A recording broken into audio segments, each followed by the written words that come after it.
Hey guys, welcome to Theology Thursdays, where we answer your questions on God, faith, and culture. My name's Sarah. This is Mason, and What's up? I heard that just recently, crazy because we like work here, that you're taking like 39 students to the Dominican. That's what they say. That's what they say. I'm Uh, sure that's just great, awesome, super fun, right? yeah. Vacation? Yeah, no, yeah. So Or Dominican what are has you great doing? beaches, Huh? super fun, Huh? and yeah, no, I don't know if I'm actually going to take them. I think I'm just going to send them and see what happens. That'd be cool. Yeah. Yeah, that's a good idea. I'm sure. No, yeah, we are. It's something that we do here at Creek every year, and so it's cool to be a part of. And for those of you who know about it, it's for juniors and seniors. So if you're not a junior or senior, congrats, you have next year, Yeah, or whenever exactly. you become that. So, That's cool.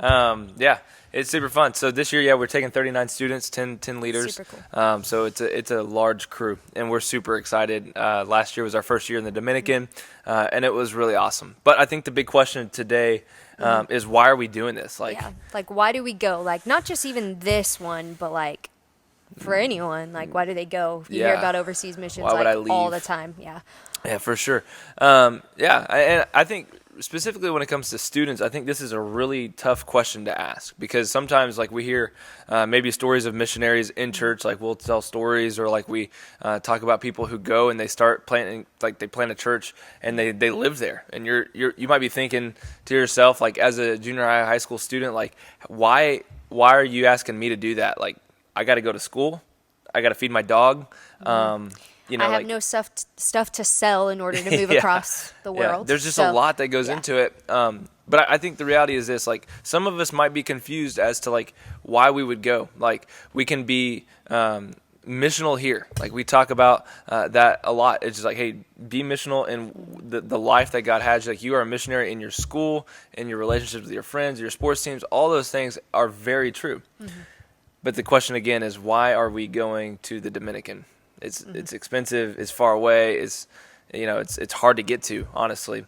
And so I think that's what we're going to tackle today. All right. Cool. So Jump on in. yeah. I mean, really. Yeah. Big question. I want to give you some insight to this. So obviously, if you've been around at all, we reference the Great Commission, Matthew 28:18 a lot. Jesus says, "Go therefore and make disciples of all nations." Okay, so that's like our official sending. He's about to go up to heaven, and he's like, "Look, I'm done. Like you guys now take the ball and run it up the field. All right, this is yours now to take. And so go and advance the church." And so that's really what we're doing. That's our goal to all nations.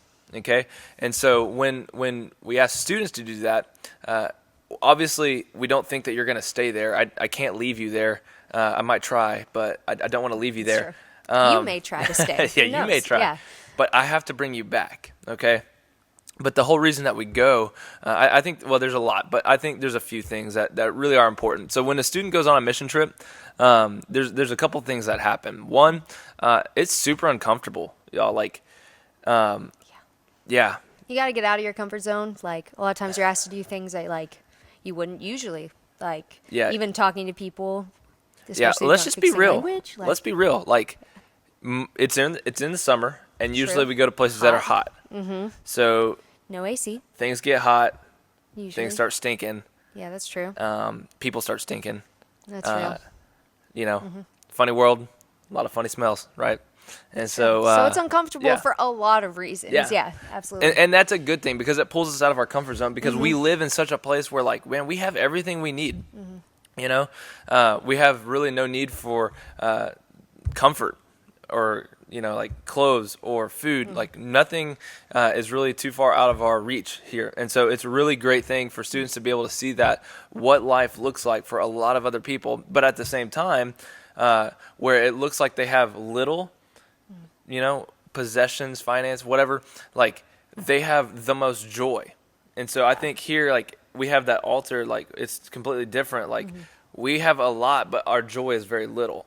And so it's a really cool thing to experience with students, to say, like, man, like, yeah, we're coming like to them, we're coming to serve them, and you might perceive them as like really poor and sad, but at the same time, like they have more joy than you can ever experience, Yeah. despite the little that they have. And so that's one big thing, a kind of perspective change, or a comfort zone, and then just your perspective change of what life looks like and where your joy comes from.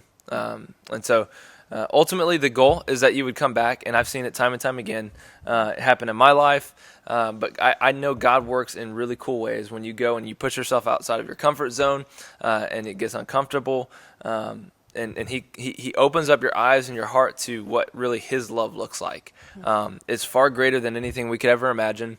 It really is the root of all joy. We talk about it a lot, but until you fully experience it, there's nothing like it. And so it transforms your life, hopefully gives you a sense of purpose in life, and from that you will live a life that is actually more missional than ever. And so it doesn't mean that you're gonna, like, again, sell all your things and head on out.